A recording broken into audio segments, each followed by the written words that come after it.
கடலூர் மாவட்டத்தில் வறட்சி பாதித்த பகுதிகளை மத்திய குழுவினர் இன்று காலை ஆய்வு செய்தனர். இதுகுறித்து எமது செய்தியாளர் தேவநாதன் அளித்த தகவல்களை தற்பொழுது பார்க்கலாம்.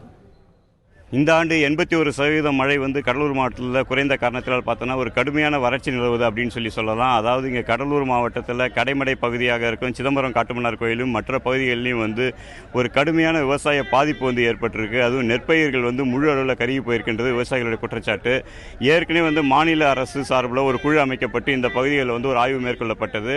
இந்த நிலையில் தற்போது இங்கே கடலூர் மாவட்டத்தில் மத்திய குழு இன்னைக்கு ஆய்வு பண்ணிட்டு இருக்காங்க. வசுந்தரா மிஸ்ரா தலைமையிலான இந்த குழு இந்த கடலூர் மாவட்டத்தில் பரிவிலாகம் மற்றும் கொடியாலம் ஆகிய 2 கிராமங்கள் ஆய்வு பண்ணாங்க. இப்போ விவசாயிகள் அவங்கள்ட்ட தங்களுடைய நெற்பயிர்கள் கருகியதையும் மற்ற பயிர்களையும் காட்டினாங்க. இந்த நிலையில் பார்த்தோன்னா, அதாவது பாதிக்கப்பட்ட இடங்கள் பல இடங்கள் இருக்கும்போது 2 பகுதிகள் மட்டுமே இந்த குழு பார்வையிட்டது விவசாயிகள் ஒரு குறையாக சொல்கிறாங்க.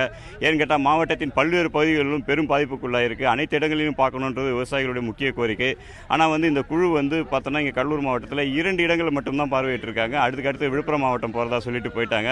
அதுவும் விவசாயிகள்கிட்ட அவங்க சரியான குறைகளை கேட்கல அப்படின்றதும் ஒரு குற்றச்சாட்டாக இருக்குது. விவசாயிகள் அவங்கள்ட்ட கிடைச்ச வரைக்கும் தங்களுக்கு உரிய நிவாரணம் வேணும், மேலும் நிரந்தர சொல்யூஷனாக வேணும். அந்த பகுதியில் அடிக்கடி மழையால், அதாவது மழை காலங்களில் வெள்ளத்தாலும் மற்ற காலங்களில் வறட்சியாலும் பாதிக்கப்பட்டு இருக்கோம். தொடர்ந்து ஏதாவது ஒரு நிவாரணம் தான் வாங்கிட்டு இருக்குமே தவிர விவசாயத்தில் தங்களுக்கு ஒரு லாபம் இல்லை அப்படின்னு சொல்லியிருக்காங்க.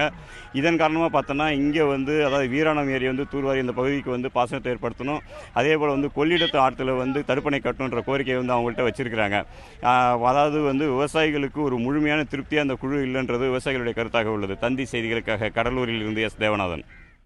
இதனிடையே கடலூரில் செய்தியாளர்களை சந்தித்த மாவட்ட ஆட்சியர் ராஜேஷ், 55,000 ஹெக்டேர் பரப்பளவில் பயிரிடப்பட்டிருந்த பயிர்கள் வறட்சியால் பாதிக்கப்பட்டிருப்பதாக தெரிவித்தார். கடலூர் மாவட்டத்திற்கு 55,000 ஹெக்டேர்ஸ் ஆஃப் லேண்ட் பாதிக்கப்பட்டதாக நம்ம கொடுத்துருக்குறோம். அது தொடர்பாக சென்ட்ரல் டீம் வந்திருக்காங்க. 4 மெம்பர்ஸ் கள ஆய்வு பண்ணிக்கிட்டு இருக்கிறாங்க. விவசாயிகளுடைய கோரிக்கை மனுக்கள் எல்லாம் வாங்கியிருக்கிறாங்க. கூடிய சீக்கிரத்தில் அவங்க ரிப்போர்ட் போனதுக்கப்புறம் அரசாங்கம் நல்ல நிவாரணத்துக்கு வேண்டிய நடவடிக்கை